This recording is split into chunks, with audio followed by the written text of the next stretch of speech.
And this is the game Explosion Man. You guys probably all know it. Very fun arcade game that involves fire, violence, explosions, and killing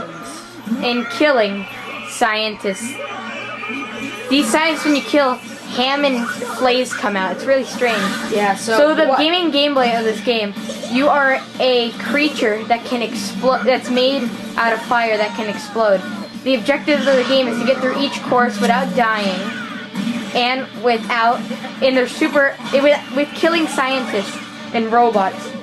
Every level into the game gets more complicated. There's more objectives. Breaking panes of glass, killing scientists. What else more is there? It's one very fun game. Yeah. Simple gameplay, multiplayer, great multiplayer.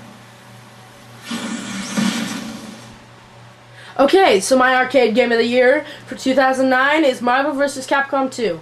And I really chose this title, because I was kind of anticipating it. I can't say that for any other game on the Xbox for arcade games. So, I'm gonna show you. I'm not very good, but I can remember I probably chose it subconsciously because it was the first game I ever played. I played it in arcades. I think the first time I played was 2002, right when it came out. And I had some really fun memories. And although it's not, the game isn't great visually, it's pretty good visually. It's not really, like, the gameplay isn't as good as the arcade, unless you get used to it, which I'm gonna suck. So, tell them which one you are. I am the Octopus Shumagorath. We just go by the person. Okay, that's the octopus guy. That's what we call him. Yeah. So, I was close.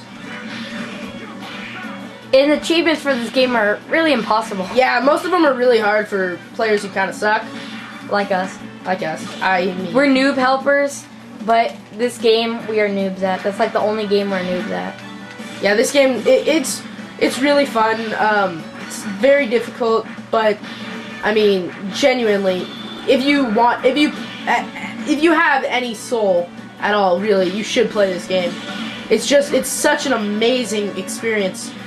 Oh, dude, look, that looks like Jack. Jack the Skellington. Look. Oh yeah. Yeah, see, but the if you really want to enjoy this game in a real arcade game experience, you'd want to prefer buying the game table. I mean, not the table, but the controller that has the buttons. Super little thingy. You can get it right now for a good deal at Best Buy when you buy Tekken 6. It includes the board. This is Shawnator179 here with the best indie game of the year, my favorite. I made a game with zombies in it.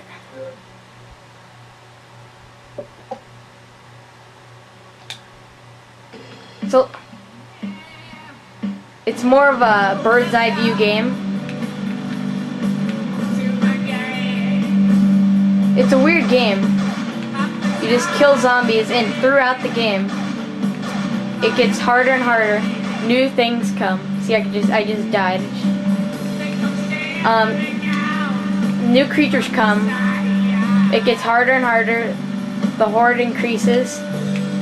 Bigger zombies come. And this game was my favorite indie game because it was one of the funnest. And I like this music too. The music with the song is called "I Made a Game with Zombies in It." It's kind of a game that takes very long time with cool weapons. It's not the best. It's not one of your best high graphic game, but it's pretty good for an indie game. I can tell you that right now.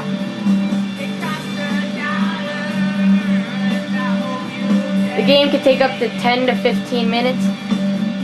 It's fun when you have a lot of people. There's the flamethrower, one of my favorite things. It just kills them. You should wait for them to all come. Like that. Whee! Well, that was my favorite indie game of the year. This is Shawnator. signing out. So my game of the year was my indie game of the year was Miner Dig Deep, and I'm just gonna show you. This game is really extensive. It's about a cute little miner who I think's a mole, but you know, that's opinion. And so it's about this little miner going down to get his minerals, get his money. So I've done probably 20 hours in it. Probably less. Probably like 10, 20 hours. Maybe 20 hours, yeah. 10, 15 hours in it. And it really, you get a sense of accomplishment with this game because you continuously have like checkpoints, and you start getting, like at the beginning you're getting copper, which is, in real life, it's kind of semi-precious, and I think like in this it goes for like 20 gold, but then the farther you dig, the more upgrades you get, and you dig, and then eventually you get to like much more precious metals, where each one is worth 20,000, and then 50,000, and then so you eventually get this huge extensive cave system, so that you can go all the way down in the caves, mine whatever you want, and then go back up. And these teleporters, they really help, and you start to get a lot. Like I can hold 120 items right now, which is decent. I think that's the second to last level of holding things. So I have a question for you, Jaden. Is it just infinite cave mining, or is there an end to this cave going down? I'm pretty sure there isn't an end. There isn't. I easily have. I'm a little more than halfway done, but I'm. Do you think there is an end to this cave? I think there is an end. There might be. There probably isn't, but it's kind of hard to tell because at a certain depth, around 1,000, you can't use elevators anymore. So it gets almost impossible to dig down because you're using hand picking. So as you can tell, I've basically mined pretty darn deep of all the hours I've done. Does this game ever get boring to you, Jake? No, this is the most boring part. Getting down. Every time you have to mine, it gets longer and longer to get down. So right now, this is basically the cutoff. Now I can't mine anymore. So I have a little drill instead of the pickaxe I was showing you earlier. Kind of looks like Dig Dug. Yeah, it's kind of like Dig Dug without enemies.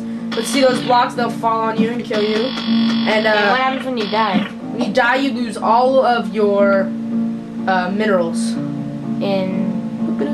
Oh, I'm start all over right there. Yeah, you don't start all over. You just go to the very top. Let's get that down. And it's a very open game. There's like tools like that thing which props you up.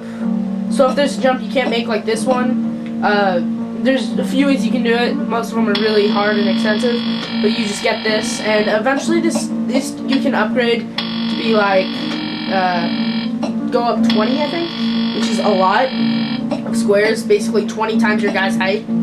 It'll go up. So watch, it goes really long right here, and that's not even half of what it can do. So this game is really fun. It gets challenging at certain parts, and it's really good. And you put those ladders and elevators? Yeah, I put all the ladders, all the elevators. It starts out as one huge hunk of dirt, and so I didn't mind really anything right now. Normally you'd stay about 5 minutes down there, just mining as much as you can before your flashlight dies, which is the top blue one. The bottom green one is for your mining tools, i.e. your drill. And so and when instead does of it having recharge? to go all the way back, you actually have to pay to recharge it. So right now, that was not really profitable because I went down and only got 4 things. So I'm going to enter the store. You refill your kerosene, which is for your lamp, and then you refill your drill, and you sell whatever you want. And then that's about it.